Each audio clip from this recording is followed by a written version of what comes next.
আগের ভিডিওতে তোমাদের সাথে শেয়ার করেছিলাম যে আমার একটা এগ দেওয়া স্পঞ্জ বেঁচে গিয়েছিল, তো সেটাকে কি কাজে লাগালাম সেটাই আজকে তোমাদের সাথে শেয়ার করব। চলো তার আগে জানিয়ে রাখি, হ্যালো এভরিওয়ান, আমি দিয়া শ্যামনগর থেকে বেক অ্যান্ড টেক নামে একটা হোম বেকারি চালিয়ে থাকি। যেহেতু এটা শুধুমাত্র কেকের স্পঞ্জ ছিল, তাই আমি ভেবেছিলাম যে এগুলো দিয়ে কিছু গ্লাস কেক বানানো যেতে পারে। তো সেই ভেবেই আমি গ্লাস কেকের উপরে কিছু অফার দিয়ে আমার ফেসবুকে স্টোরিতে পোস্ট করি, এবং সেই স্টোরি দেখে যে পরিমাণ অর্ডার আমার আসে তাতে আমার পুরো কেকটাই উঠে যায়।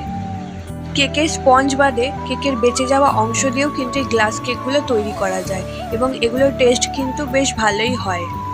তবে এই কেকগুলো কিন্তু সচরাচর সিঙ্গেল পিস অর্ডার নেওয়া হয় না, এগুলো অর্ডার করতে হলে অন্তত 2 থেকে 3 পিস অর্ডার করতে হবে। তো এইটা ছিল আমার ভিডিওটা কেমন লাগলো জানিও। ভালো লাগলে লাইক কমেন্ট করে পাশে থেকো, আর আমার পেজে নতুন হয়ে থাকলে পেজটা কিন্তু ফলো করতে ভুলো না। আজকের মতো চলি, টাটা।